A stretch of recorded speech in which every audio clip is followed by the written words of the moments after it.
চলে এসেছি একটা নতুন ব্লগ ভিডিও নিয়ে। আজকে আমি আমার শ্বশুর বাড়িতে ফার্স্ট টাইম বানাবো চিকেন বিরিয়ানি। তো চলো আমার ভিডিওটা শেষ পর্যন্ত দেখতে থাকো। তো সবার প্রথমে আমি একটু চা বানিয়ে নেব সন্ধ্যায় টিফিন করার জন্য।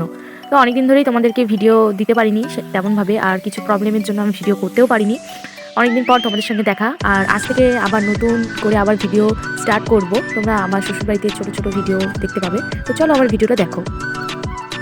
আমি এখানে তুলে দিয়েছি রাইস বানানোর জন্য। তো যা যা মশলা লাগে সেগুলো দিয়ে আমি রাইসটা বানিয়ে নিব। তারপরে যা যা মশলা লাগে সেগুলো আমি নিয়ে নিয়েছি বিরিয়ানি বানানোর জন্য, আর কিছু স্পেশাল মশলা আমি করেছিলাম। আর এদিকে আলু পেঁয়াজ সেগুলো আমি সব কিছু রেডি করে নিয়েছি বেরেস্তা ভাজার জন্য। আর এখানে আমি নিয়েছি গোলাপ জল, কেওড়া জল, ঘি, যেগুলো বিরিয়ানি বানাতে লাগে। এক এক করে আমি সব নিয়ে নিয়েছিলাম। তারপরে আমি এখানে আলুগুলো ভেজে নেব বিরিয়ানির জন্য। আমার আলুগুলো লাল লাল করে ভেজে নেওয়ার পর আমি আবারও তেল গরম করে পেঁয়াজটা ভাজতে দেবো, যেহেতু বেরেস্তা আমাদের লাগবে সেই জন্য। আমি পেঁয়াজগুলো লাল লাল করে ভেজে নেব একটু। তো আমার এদিকে আলু আর বেরেস্তা ভাজা একদম কমপ্লিট হয়ে যাওয়ার পর আমি সেই তেলের মধ্যে আবার দিয়েছিলাম পেঁয়াজ, দিয়ে আমি একটু মশলাটা করে নিচ্ছিলাম চিকেনটা করার জন্য। আমি মশলাটা ভেজে ভালো করে কষাই নিচ্ছিলাম, যেহেতু চিকেনটা করব। আমাদের মশলার সেন্ট এত ভালো আসছিলো, তোমাদেরকে কি বলবো, আর কালারটাও খুব সুন্দর এসেছিলো। তো তোমরা কে কে এইভাবে বাড়িতে বিরিয়ানি বানিয়ে খাও আমাকে কমেন্টে বলো। আমি তার মধ্যে দিয়েছি সবগুলো চিকেন। তো চিকেনের সাইজগুলো একটু বড় বড় ছিল, যেহেতু বিরিয়ানিতে থাকবে। আমি চিকেনের মধ্যে এখানে দিয়ে দিয়েছি আলু, যেহেতু আলুগুলো সেদ্ধ হয়নি সেজন্য আমি মাংসের মধ্যে দিয়েই আলুটা সেদ্ধ করে নেব।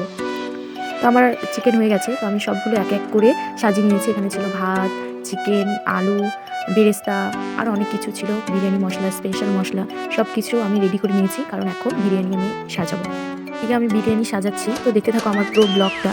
তো এক এক করে যা যা লাগে সেগুলো আমি দিয়েছি, কেওড়া জল, গোলাপ জল, আলু, স্পেশাল মশলা, ঘি, এক এক করে সবগুলো আমি দিয়ে সাজা নিচ্ছিলাম।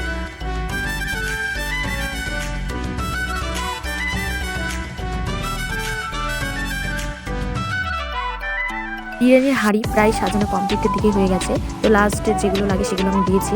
আমার এখন হয়ে গেছে পুরো সাজানো। তো সাজানোর পর আমি ঢাকনা দেওয়ার পর আমি তাতে আটা দিয়ে মুখগুলো চেপে দিয়েছিলাম, যেন কোনো গ্যাস না বেরোতে পারে। তো আমার এদিকে হাঁড়ি সাজানোর পর আমি এখানে গ্যাসে একটু দিয়েছিলাম। দেওয়ার পর কিছুক্ষণ পর আমার বিরিয়ানিটা কমপ্লিট হয়ে গেছে। তো দেখো আমার বিরিয়ানির ফাইনাল লুক।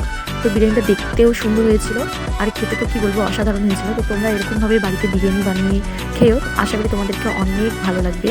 আর এই যে দেখছো আমার বিরিয়ানির ফাইনাল লুক, তো খেতে অসাধারণ অসাধারণ হয়েছিল।